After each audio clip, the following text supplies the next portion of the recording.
Hello and welcome. You are listening to Brandon and Logan here. I'm Logan. And I'm Brandon.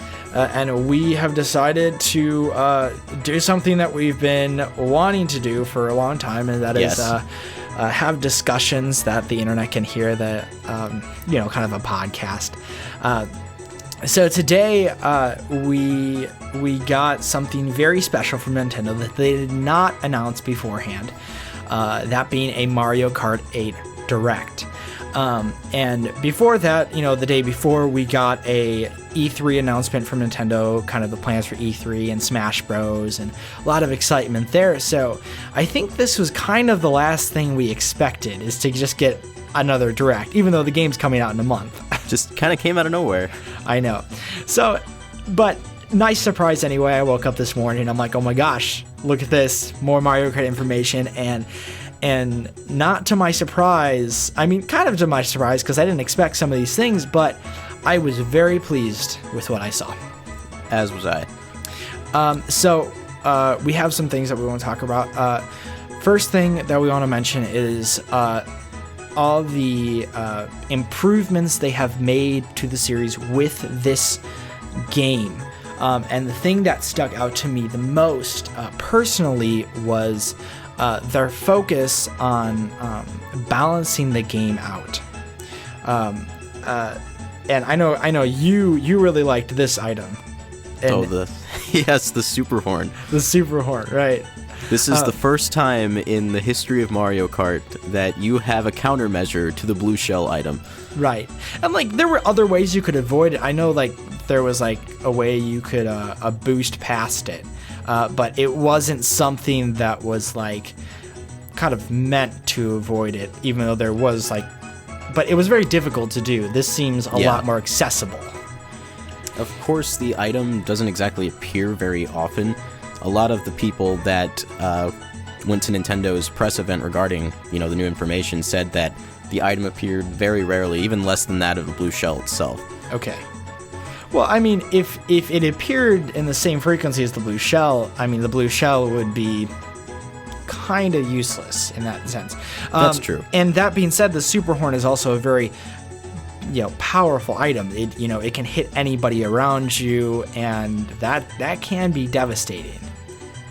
Well, yeah, if you're that fifth place guy in the middle of everyone from first to, say, ninth, you've just dominated the race all at once. Right. So, in that sense, I think it's a good thing that it doesn't appear so often. And if you are in first and you get it, you have a choice. You can keep it and just wait for it. And if there's, something behind you, a red shell that's coming at you, you can choose to take it on. Did they say anything about the amount of uses, how once you start using it, is there a timer that you can use it for? So the super horn's attack lasts for a little over 1 second, and it's a one-use item. Okay. And another thing to keep in mind is that in Mario Kart 8, they've done away with the ability to hold more than one item at a time. Okay. I actually did notice that, and I don't know if I'm disappointed or if this is also a measure to balance out the game. If it's a measure to balance out the game, then I think it's more than welcome. They've removed the possibility of one guy getting 6 red shells. Yeah, because that would happen before. Okay, yeah, that makes sense. Another benefit I could see from that is the fact that maybe you're holding onto an item and it's you're waiting for another item. And if you get that item, you're oh, well, then I can just waste this one. So this way you have to make a decision based on that one item, not based on 2 items. Therefore, right. Kind of limiting that planning, which I think for the overall function of the game and again, balancing it out, I can see how that would be beneficial. And, when you're in first place, a common tactic is to hold on to 2 items only for defense, just to block oncoming projectiles. So I think that mixes up the luck factor a little bit, but at the same time, it's keeping it at a balanced level by also decreasing the possibilities of the farther back racers as well. Oh, yeah, that's fantastic. Okay, so I mean, they've added a few items in there, and some of them are really neat. And I don't think there's like a huge deal. And it's like, okay, here's your new items, and they're balanced, but it's not like we're making the game more balanced by these items. Right. There was the Tanuki tail, which has been in. Well, actually, that's not really a new one. That one's in Mario Kart 7. Was that still an 8? That was in Mario Kart 7. I think that right. Yeah, it's still an 8. I believe it's still an 8. But another thing is they added the boomerang, which is kind of neat. And I think that's one of those things. It's like you almost get 2 chances. Like I know there's 3, you can throw that 3 times, but it's not just okay. I hit them on the way out. If you miss them on the way out, there's a chance that you could hit them on the way back as well. Mm-hmm. Okay, so regardless of items, there's still that aspect of we need to race to the best of our abilities, and there needs to be stuff that even if we didn't have the items that we could do to get ahead. So I mean, they have the original the drift that they introduced, and I believe Double Dash. Well, no, they introduced the drift in Mario Kart 64, but it didn't really do anything all that much. The drift in Mario 64 had a slight boosting opportunity. Okay. But it was more prominent in Double Dash, right? Yes, because there was the first level boost, and then you could go up to a second level boost in Double Dash. And then they've kept that, and so drifting was something to be desired, right. Which is awesome. So they've added another boost in Mario Kart 8. They have added the spin boost. So when you are in anti-gravity mode, if you hit someone, you will both get a boost. So essentially, once you've hit anti-gravity mode on a stage, the entire racer's complex just gets turned on its head. Your goal now is to run into as many people as you can. Right. So initially, I hadn't really thought of this until the direct this morning, and I watched it, and I was like, hey, this actually makes a big difference. Say someone is really out far ahead of them. Say one person is just ahead of everybody else. Well, that also means they have one less aspect to kind of use to their advantage. So my whole thought was, if somebody's far ahead, they won't get that opportunity to bump into people and boost unless somebody else is near them. Therefore, keeping giving people a chance to keep the first not let anybody get too far ahead unless everybody else is just driving really badly. Just kind of closing the gap. Right. Therefore, again, balancing the game out, which I thought was fantastic. So I don't know, there's not really much else to say about that, except at first I thought it was useless, but now I can see where the merit is. And that being said, it's like, what if somebody's far back? They always have that option to boost on, random objects that'll appear on those anti-gravity sections. Yes. So that's always an option, but then again, everybody gets that option. Right. And then I don't think every section even has those, though. No, it doesn't look like a lot of them do, actually. Yeah, there looked like a few. And even I think there's anti-gravity parts where they're not even really going upside down or up on a wall. And I guess that's more of a function, hey, we took an old stage and we didn't really add too much to it, but we did add anti-gravity portions that aren't really anti-gravity. So you're not really getting that creativity of it, but you are still getting the function of it. Right.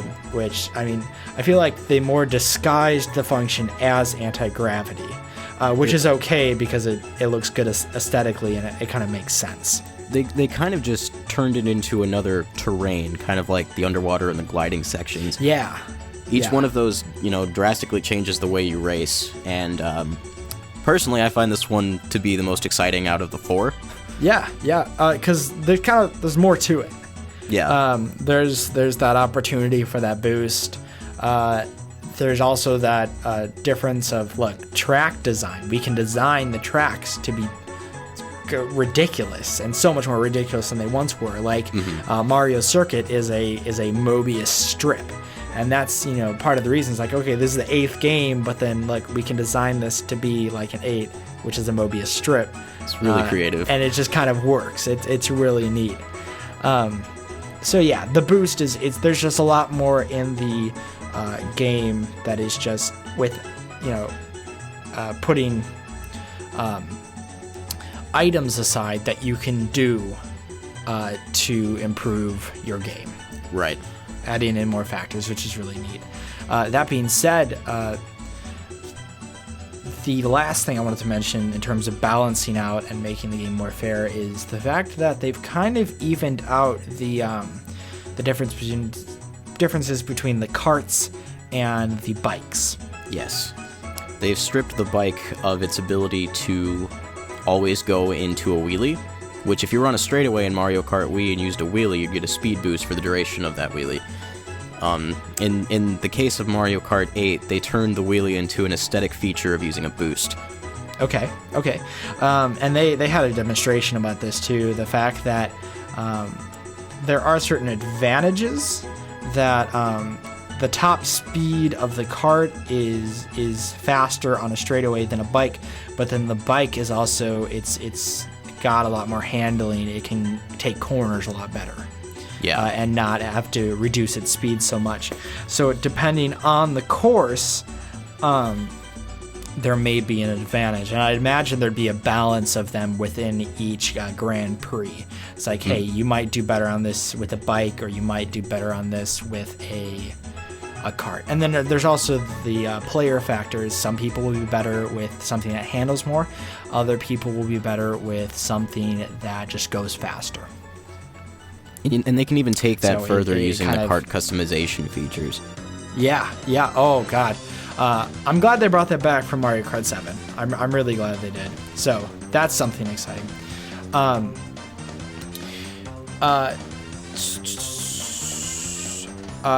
Moving on, I wanted to talk about the differences just between the games. Like, we are on our 8th iteration of Mario Kart, and we had a discussion about this the other day, and we don't think Mario Kart 64 is as good as everybody remembers it to be. And that doesn't mean people can't be good at it, but I've kind of been crippled by Mario Kart 7 and Mario Kart, like some of these recent Mario Kart games, just because of the way the game functions. They're on better hardware, so they're able to do more. I find I just want to, like, Mario Kart 64 annoys me because in a sense it's less realistic. And not that everything needs to be realistic, but it just doesn't make sense in a lot of ways. And that's partially because of the hardware that's on. Like, the camera centers upon the kart in Mario Kart 64, and when you turn, it doesn't feel like a turn. The back of your cart kind of swings out. So if you take a right, the back of your cart swings out to the left. So you're kind of always drifting, in a sense. In a sense, yeah, because you're actually displacing where you are, and that's not what you want to do. You want to lead to somewhere else. You don't want to. So it just feels unnatural. And, like, that being said, people who play it can probably, they learn the game, and you can get around that and learn how the game functions. But with, like, Mario Kart 7 and Mario Kart 8, this is so much different, and the franchise has just matured so well. Even going between 7 and 8, there's just an enormous gap. Oh yeah. Not even just counting the visuals, but you can physically see and feel the tires gripping the track, and it just makes it that much more of a fluid game and more natural. I wholeheartedly agree. I think some of the aesthetic choices, the movement of some of the carts, it makes everything feel more alive. I mean, you can. I love seeing that Mario and Luigi and Wario and Waluigi, when they're going, their mustaches are flapping in the wind. The first time I noticed that, I think I screeched in excitement. Like, it just makes sense, you know? It's like, Mario's not realistic, but, I mean, a little bit more realism in the games, it just it adds life, you know? There's a certain amount of, like, this just makes sense that should be there. And they've even done that, you know, with, you know, some of the karts. There's one kart that I think Wario has been seen driving a lot in most of the trailers that has this engine, and you can see it moving and pumping while you're going, and I'm like, okay, so my kart, it's actually mechanical. I feel like I'm driving a real vehicle. Right. Fantastic. Okay, other differences. They've changed up the battle mode. Drastically, actually. What is different about the battle mode? Well, in Mario Kart 8, they've kind of done away with the traditional arena-style matchups. They're literally taking courses from the main Grand Prix and just kind of re-engineering them a little bit, and you know, cutting down on the amount of item boxes that are on the stages, kind of spreading everybody out, and doing the traditional balloon battle match. So a lot of what you see in the previous Mario Kart games, like everybody's favorite block fort, that's kind of gone. But and Big Donut? No Big Donut? And Big Donut. Ah, I love Big Donut. But like the start line's still there. You can drive in any which direction that you want, and the terrain is set up the same way that it is in the actual course. So I mean, it's fresh, but at the same time, it might feel a little almost like it's too much of the same. Like, you've got 8 tracks to work with, but that's the problem. They're all tracks. Uh-huh. So I'm not sure how I'll feel going into it, though I do like the way they changed up the battle system itself. It goes back to classic, you know, Mario Kart 64 battle mode. So one of the merits of that game. Yeah. Okay. So you got 3 balloons. Once you've lost your 3rd balloon, you're done. You've lost the match. However, they do turn you into a ghost and allow you to still pick up items and attack your friends. Right. So, you know, if you're the first guy out, you still have something to do. I enjoy that. So instead of being point-based like the last few have, like Mario Kart 7, if you hit someone, you would gain a point. In this sense, it's going back to more of an elimination. Yeah, it's far more survival based. Okay, so comparing it to like Smash Bros, it is a stock match as opposed to a time match. That's exactly what it is. Okay, all right, awesome. Okay, actually comparing these games to Smash Bros in a way, they have changed up the item customization in Mario Kart 8, and it kind of in a way resembles something more of like the Smash Bros item customization, except a little more restricted, but still a lot more free and a lot more customizable than it has been in past Mario Kart games. So you can select more like a category of items. I mean, they've got a few single items that you can have that, you know, you'll play with only, such as, you know, green shells, banana peels, things like that. And then they have a no items feature, which we'll build on more in a second. But they also have the frantic mode, which is all the big items, the super horn, the crazy 8, the blue shell, and bullet bill. Oh. So, I mean, if you want to have, like, a party smash, per se, that's definitely the way to go. Yeah. Okay, so they have the shells only, they have the bombs only, they have the mushrooms only, bananas only, frantic mode, and no items. And here's something that we thought about before. It's like, why wouldn't they just do something like Smash Bros, where they have every individual item that you can turn on or off? Well, I mean, in the sense that, you know, they're using this mostly for tournament play online. I mean, you can still do it offline locally, but something just doesn't feel right about it to me. Like, if I were able to have green shells and blue shells on only, there is a certain element of balance that's been completely lost in the match.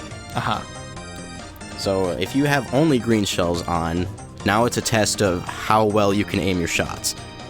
If you have banana peels on, it's all about, setting up a good trap. And in frantic mode, well, obviously that's all about just messing with your It's friends. just all the big things all together, so everybody gets all the big things. Okay, like if you had just blue shells, that'd cause a problem.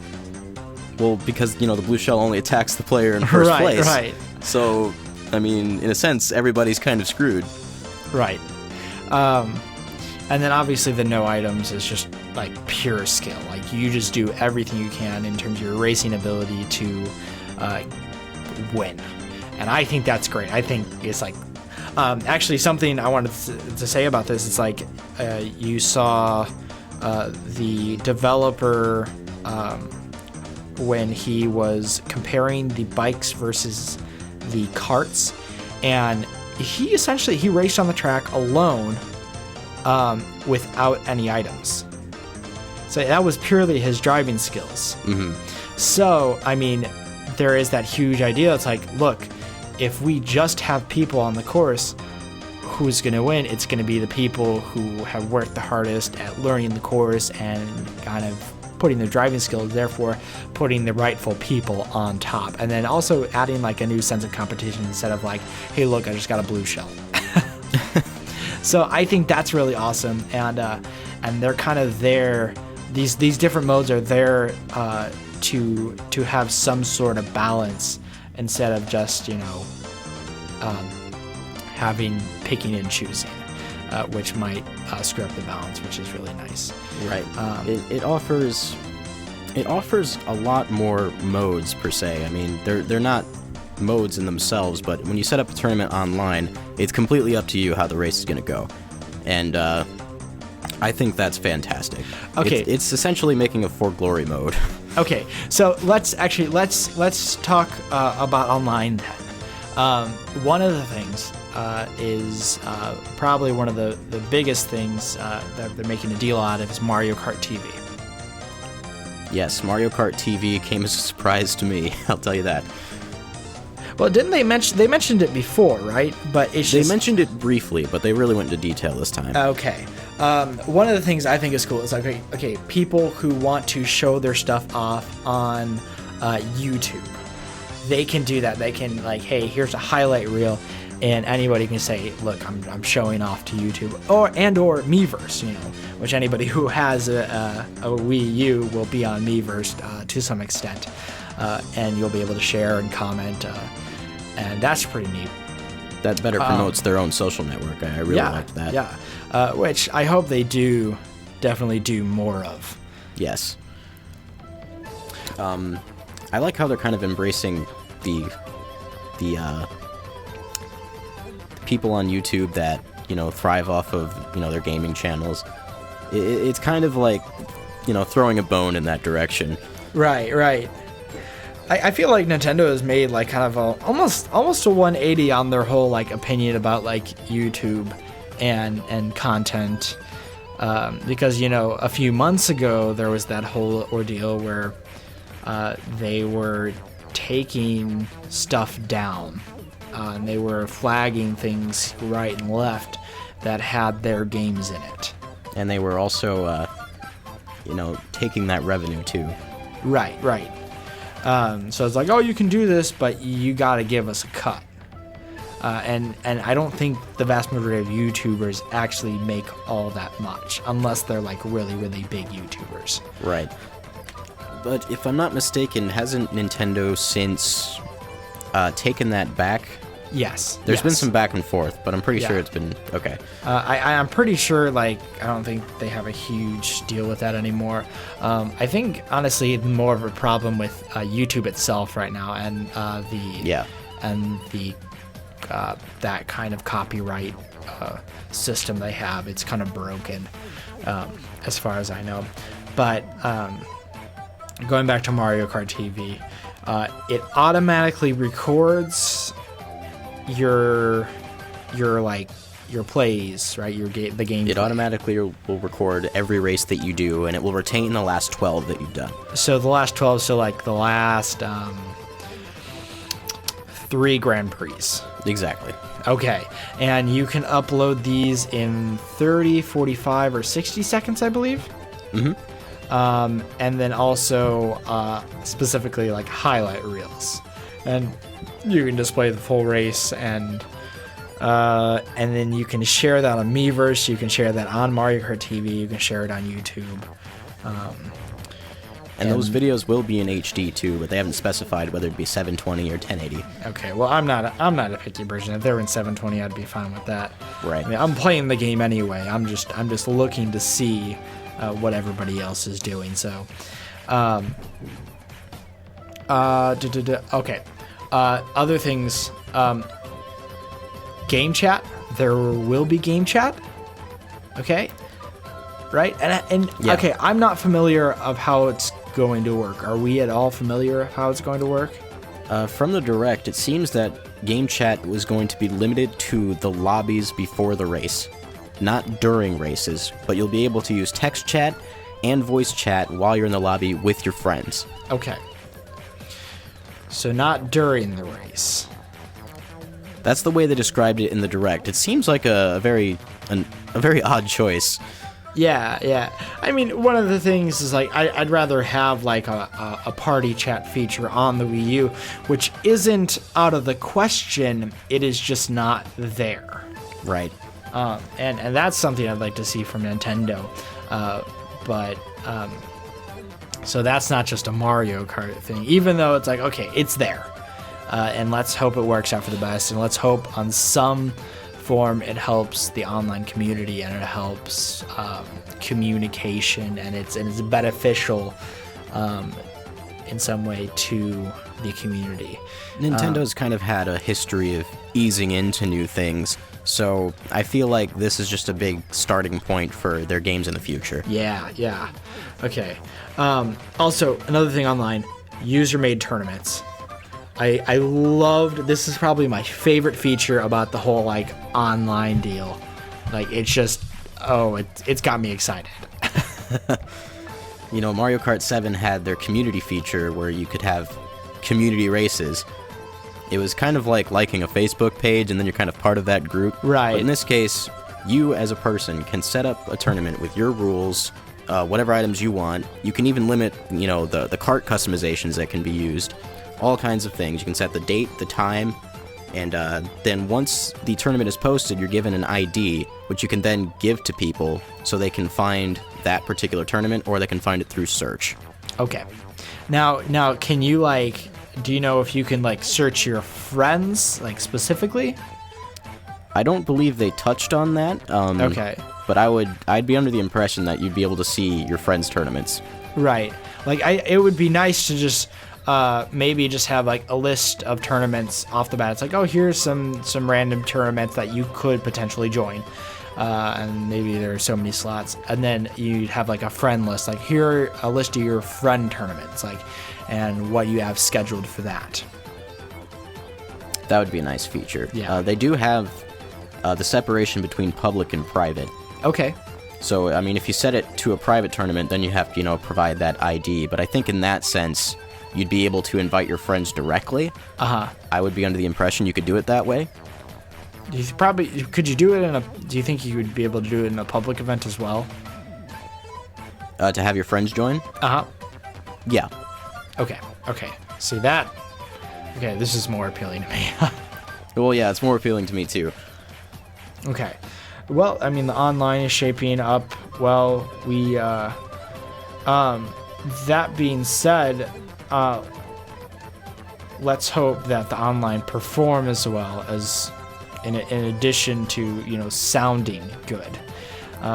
It did pretty well on Mario Kart 7, and right. For the entirety of the time that we've had a Nintendo Wi-Fi connection, Mario Kart Wii's actually run exceptionally well. Okay, and now we have something better.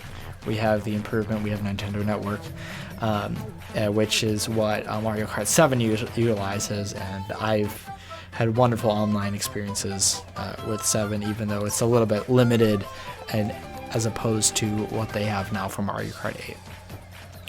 Which is, fantastic Yeah. to see that they're really broadening that scope. Yeah, I think it'll bring new players in and such. There's a few more things that we need to talk about, or I want to talk about before we finish up, and one of them is the technical aspect of the game. What does that look like? Well, as it stands, when you're playing by yourself or with one other friend split screen, the game will run at 60 frames per second in 1080p HD, which is amazing. Right. However, if you're playing local split screen and you go to 3 or 4 players, then the FPS will dip down to a solid 30 FPS. Okay. So it's still consistent, but because there's more on screen, it can't handle it as well, and it has to adjust because of that. Right. I'm okay with this. I am more than okay with this. Okay. Right. Runs at 1080p, 60 FPS. You mentioned something earlier, specifically about the gamepad. Right. So, as it stands, according to, more of those players and the press that went to go to Nintendo's press event that happened, have mentioned that the gamepad displays what the TV displays, even if it's split screen. And that strikes me as odd because, the Wii U is all about asymmetrical gameplay. And I felt like this was a perfect opportunity to utilize that by giving the first player the full television screen and maybe giving the second player the entirety of the gamepad screen. Or vice versa. Right.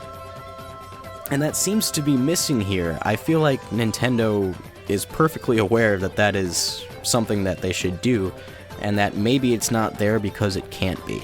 Right, maybe a technical thing, so if they did it, maybe it wouldn't be running at 60 FPS. Right. And, this is all assumption. Right. It's definitely something that would be nice. We might be able to see something in a future update. And then again, the game isn't out yet, so we don't know for sure. It could be a setting that you could change. It's really all up in the air.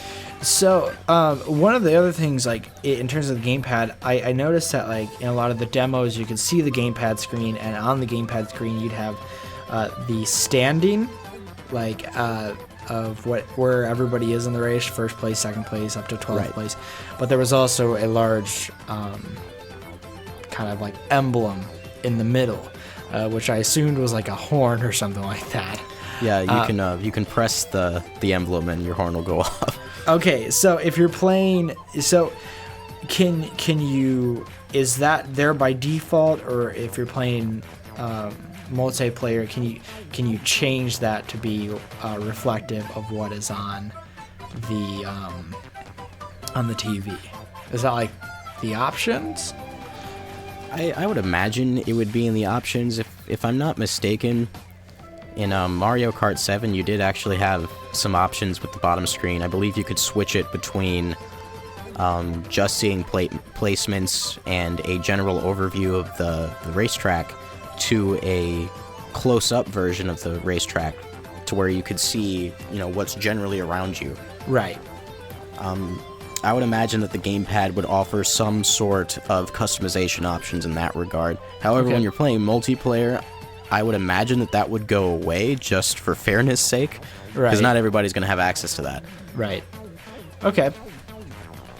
All right. So enough about that. One last thing. We all know that the Wii U is not performing well in terms of sales. Not at all. We all know that it's been struggling, and there are several games that Nintendo is kind of banking on. Now, they're not forgetting about the other games, but there's several games, 2 games in particular, Mario Kart 8 and Super Smash Bros., that they're expecting to kind of drive the install base. Kind of almost like their last hopes, if they're going to sell any good amount of Wii U's during its this console life cycle. So they mentioned a bundle. They mentioned a bundle in the U.S. They mentioned a bundle in the U.K.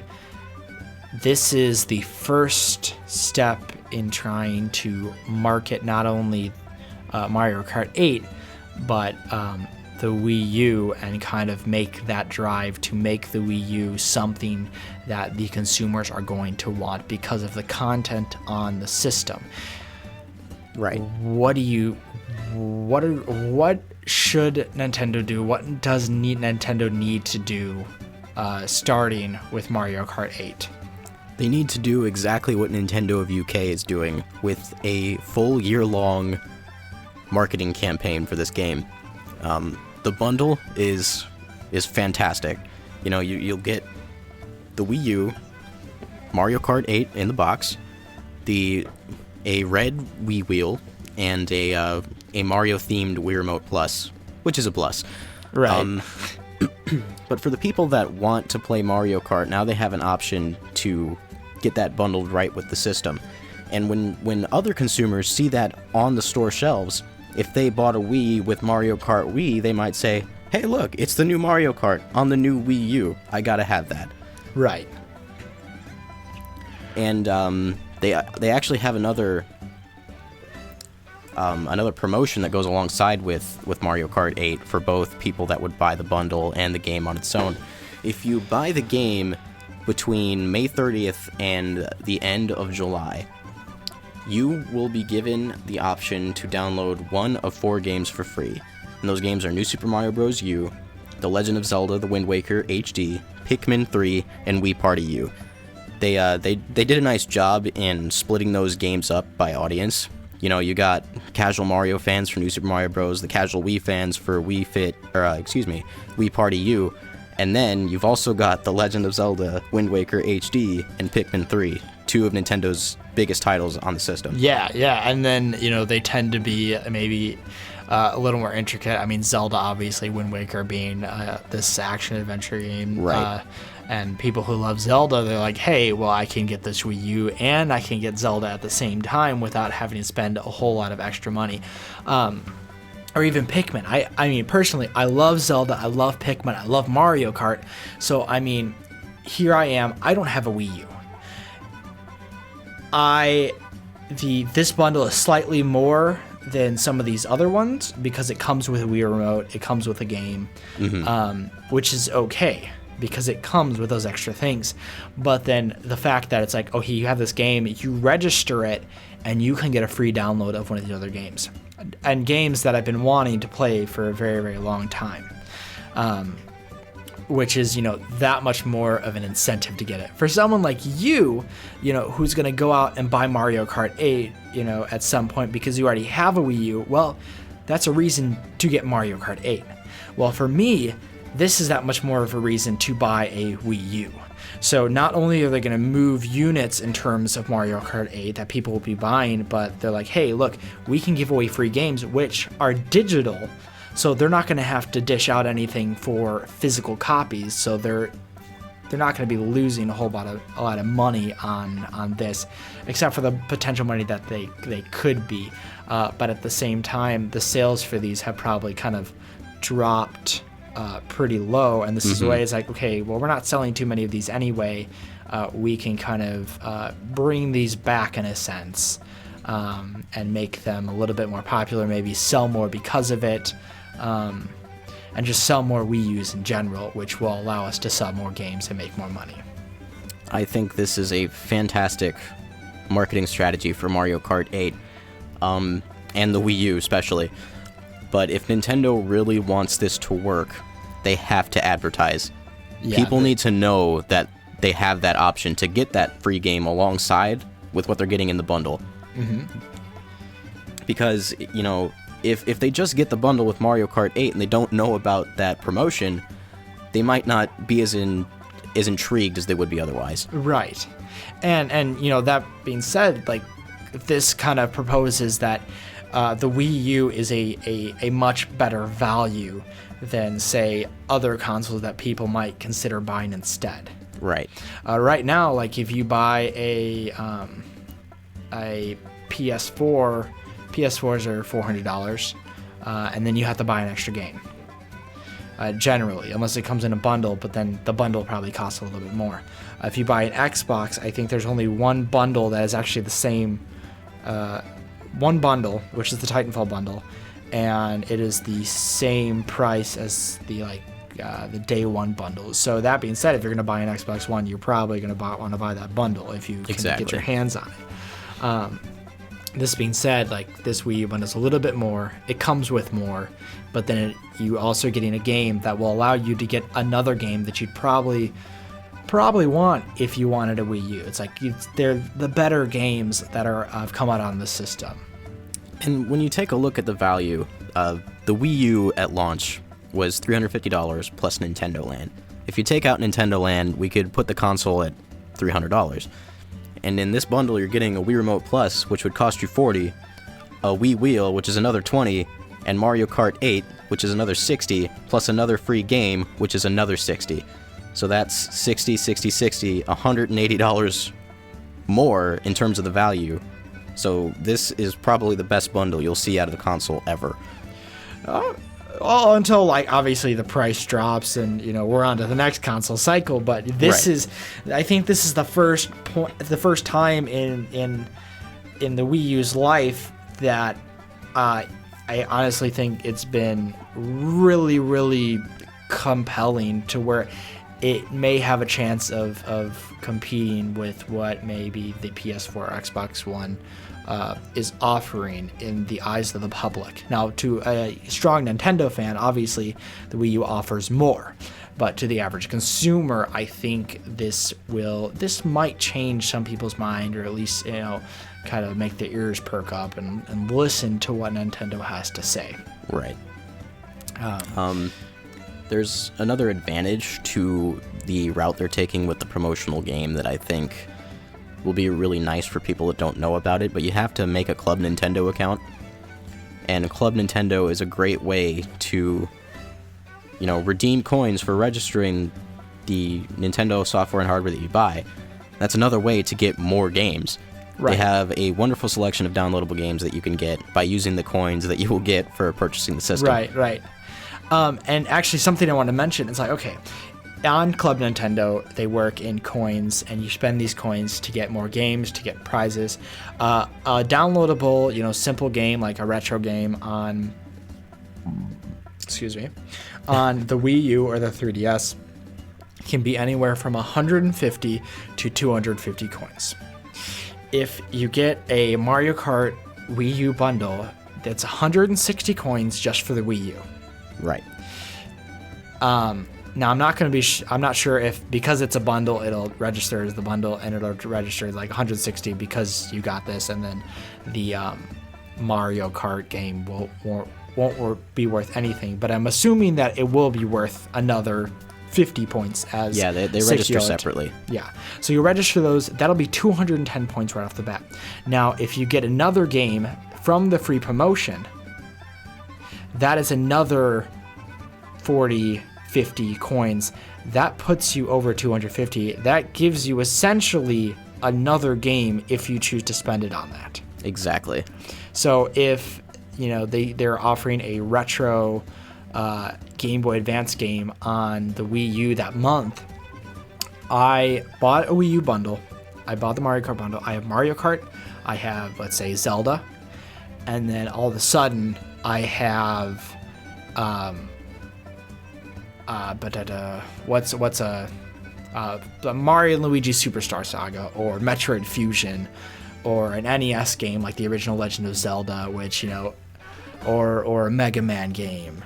Mm-hmm. You know, like, there's just, like, you're essentially getting so much from this, and to any gamer, that's fantastic. Is that when you get that extra downloadable game through Club Nintendo, you actually get coins for that as well. Right, because you get, like, you know, the post survey, so afterwards you'll get, you know, extra 10 coins for each of these games, or 5 coins for each of these games that you download, giving you, you know, that much more for it, which I think is fantastic.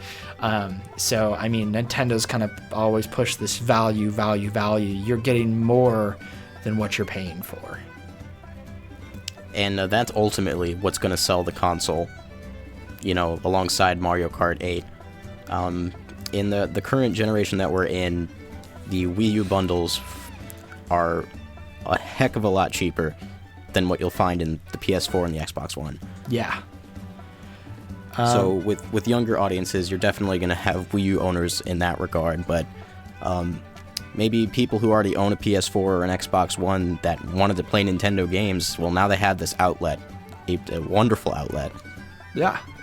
And I could also see people who decide, like, oh, my main console is PS4, Xbox One, or if you're a PC guy. But I know there's people who are dedicated to the systems who also appreciate Nintendo games.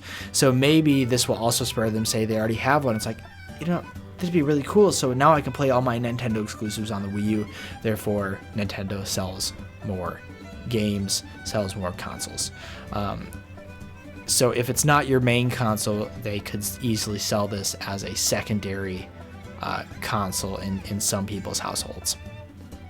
Which, there's nothing wrong with that, because Nintendo doesn't aim to really be that exclusive experience. They aim to give you Nintendo products. Right. They are an entertainment company, and I think that's what this all comes down to is Nintendo knows how to entertain. They know how to make great products, and I think with Mario Kart 8, this is finally their time to shine. And that being said, I have nothing else to say. No, I think we about covered it, really. Yeah. So anybody who has made it through this, thank you for listening. If you have any questions, just maybe leave some comments. If you're on YouTube, leave some comments below. If you're on anything else, you can contact us, and we'll leave our contact information in the description or something like that. But thank you for listening, and I hope you enjoyed this time listening to us. And again, my name is Logan. And I've been Brandon. And you guys... I always will be. And you guys have a great rest of your day.